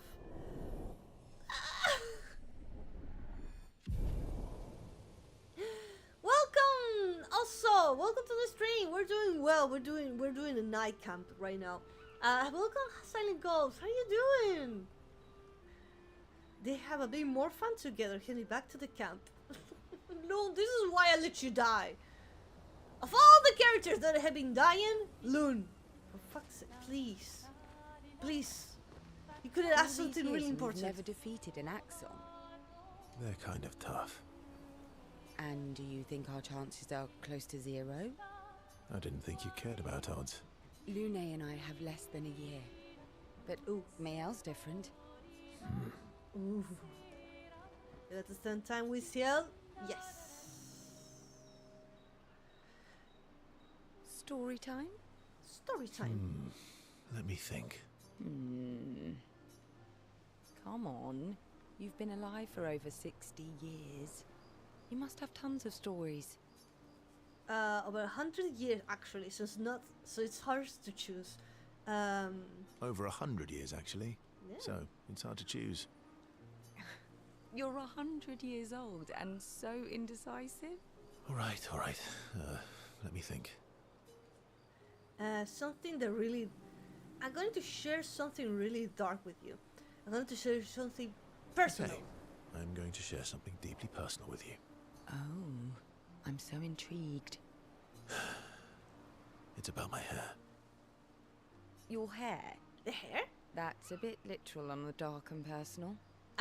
Hey, I'm sharing a heartfelt secret here. Do you want the story or not? Please, do share. Sometime after the fracture, my hair turned completely white, like the old man and the other girl. an old man. I think because they're Asian. I think that... Luckily, the Gestural village has a hairstylist quite skilled in color treatments. Lucky.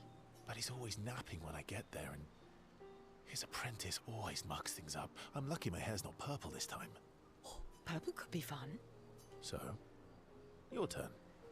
Oh, the white hair is a really good detail. That was hardly dark or personal. White hair? Old man, I'm revealing myself here. All you've revealed is that you're vain and that you're really bad at making appointments. Ciel, did you see? Vain? Hey, I'm not the one with all the bracelets and rings. Actually, my students made these bracelets for me to remember them by. Oh. Because chances are we'll never see each other again. Aw. Not necessarily. I'm an optimist, but I'm also a realist. My youngest student is 6. Her parents will gommage when she's 12, and she herself won't live past 21. Ooh. Her parents did the maths. They'll have 12 years as a family, and she'll experience 21 years of life. Damn. These are the choices we get to make. Damn. The earlier you have children, the more time you get to share with them, the more life they'll get to live. And every year you wait... You're shortening your child's life. Precisely. You don't have any children, though. I wouldn't get into No, it. I don't, but I have my students. One of my friends, Sophie, said it best. She said she loves her children so much, the best thing she could do for them is not to have them. Sure. See? Dark and personal. See, Verso, now share the secret of all this lore. Yeah, you've set the bar high. Come back with a better story next time. Or now, through Verso's story was rather lacking, still appreciates Verso slightly more than before. Still... I am the only one on the expedition who wants to make real questions about this man, Verso. Maybe he won't answer to all of them, but at least try them or get at least more information where we're going. Ciel and Verso spent a bit too long teasing each other before going back to the others. And they're back to the others. Oh boy, we gotta do a lot of things. I had to find all the small things, and I had to get the weapons, and I had to oh boy. Oh, I need to I need to wait, no, wait,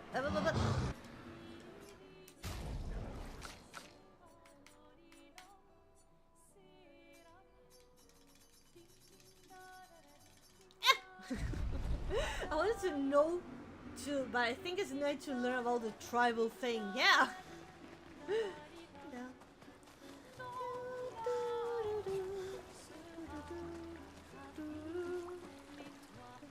Oh, this is where they talk. And here's the men.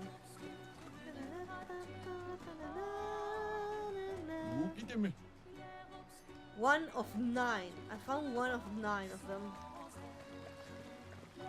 I only found one of 9 of them. Wonder where they are. Probably like I had to go back and search, or maybe search on the map. Damn. What time is it? Oh shit! I think we can. Oh, memory. Write the journal. Oh, we gotta write on the journal, guys. Mae finds a spot to write where she can. She spends some time writing Gustave's journal to honor his memory. She writes about old Lumiere and how the city was actually transported from the continent to the ocean. She hopes Gustave's apprentices will read his journal someday. Aww. I think after the 4th you can break those black and blue veins. Oh yes. What's my current? Defeat the 2 axons on the respected islands to forge a weapon about to pierce the monolith barrier. Let's check up on the others.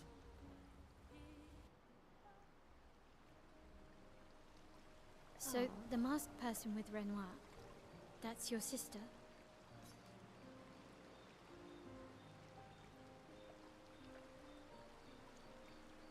Versa? What a hard leap to make. Her name's Alicia.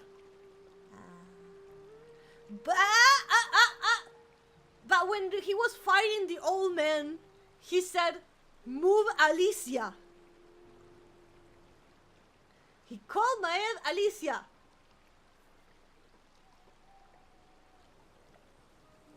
Call Maeve Alicia. What's wrong with her? She wears a mask all the time, she never talks, and she's always staring. She was trapped in a fire a long time ago. Damaged her face and her throat, so, yeah. Why did they come to see me? I don't know. That surprised me when you told me. She helped me before. I thought she'd help me again, but it seems she's chosen a different side. Family is complicated, right? Yeah. She said it. Do you want the armband back? What? I feel like a fraud wearing it, given, you know. Wear it anyway. You said you chose your side, right? I did. You're not upset with me. Strangely, no. I hate secrets, but Gustave always gave people the benefit of the doubt. Your actions.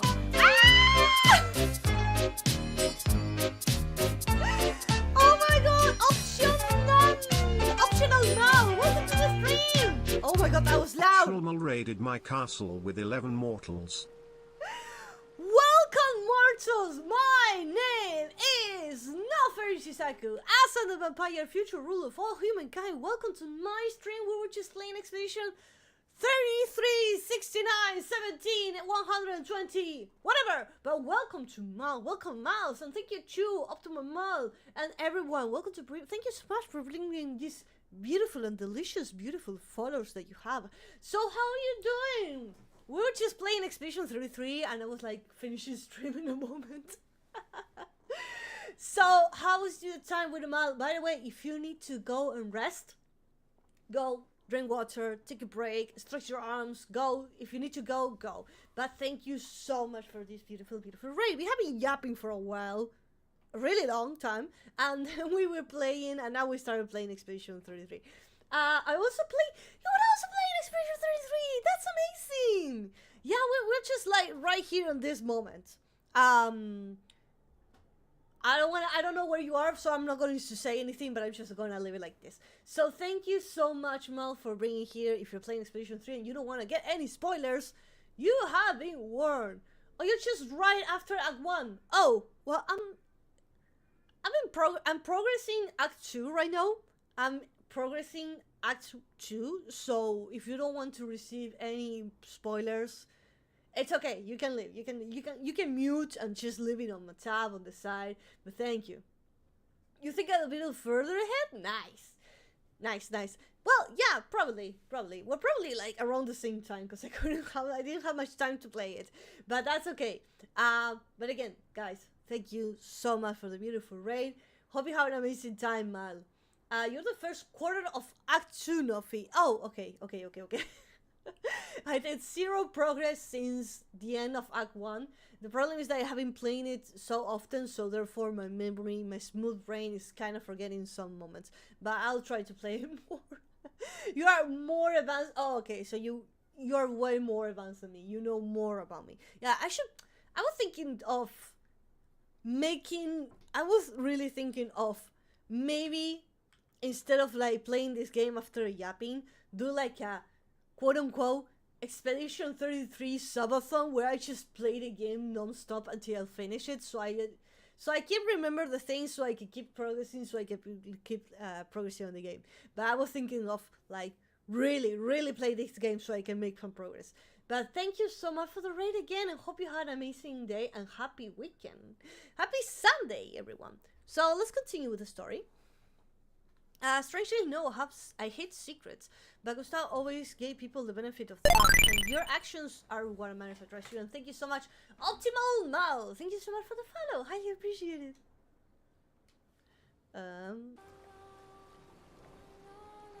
Thanks.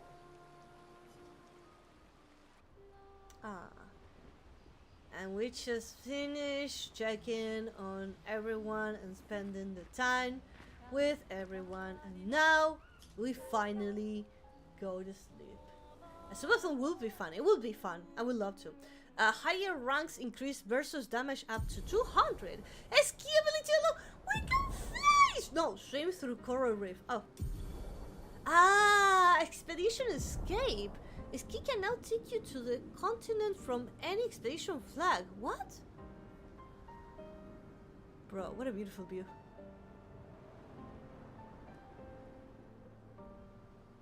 Damn, that was the Olimir. Bro, the Olimir disappeared. What? There was like... Damn. Oh, now we can... so now you can go through this thingies. Let us get Nice. So now I can go to the giant freaking face and the giant eye. And the big bunch of people having an orgy over there. Got it. There's a lot of things to do. Bro, the tiny legs. Look at the legs. So cute. So now I can just... got it. Okay. Look at Ski. Ski's so big. Look at Ski. It's huge. I love this man. You can go back. There are more things in the old Lumiere. Oh, I should go and check it. It's the big town on the hills. So I can now go back. swim. Time for a swim.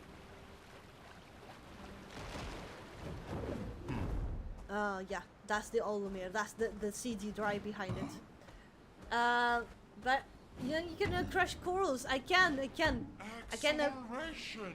Acceleration. I want to check the map. Of like. Whoosh! Ooh, oh, so this is the one on the west, and this is down the north, and this is. Yo, we made a lot of progress. I need to go back and check everything, but it's going to take me more time, bro. And oh, I can see on the map the corals. So I can now go to this area. And I can break this ones and this one.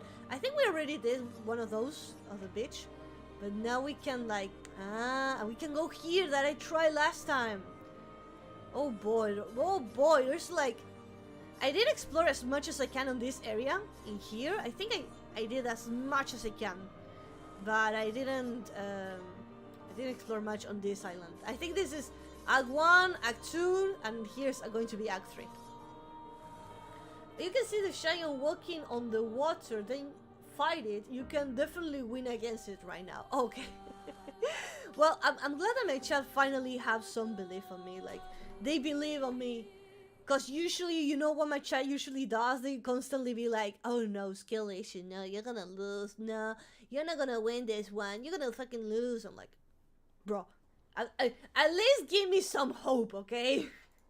At least give me a chance, an opportunity or something. Oh man, so guys, I had to go. Unfortunately, I had to go because it's already super late. But next time, what we can do, we can do a marathon of Expedition 33. We can do a marathon of playing this game until I advance. I make some progress, you know. At least I make some progress. So guys, thank you for everything. Thank you for being on today's stream. We reached 30k on Instagram and we're almost close to the 3k on YouTube. So guys, thank you so much for everything. Thank you for all the support. Thank you for being on today's stream. Thank you so much for the raid as well again. And I hope to see you again, guys, on Wednesday. Gonna miss you so much, guys. Thank you for everything. Thank you for all the support. And I'll see you again, guys, on Wednesday. I love you guys. Thank you. Bye-bye. Bye-bye. Bye-bye. Bye-bye. Bye-bye. Bye-bye. Bye-bye.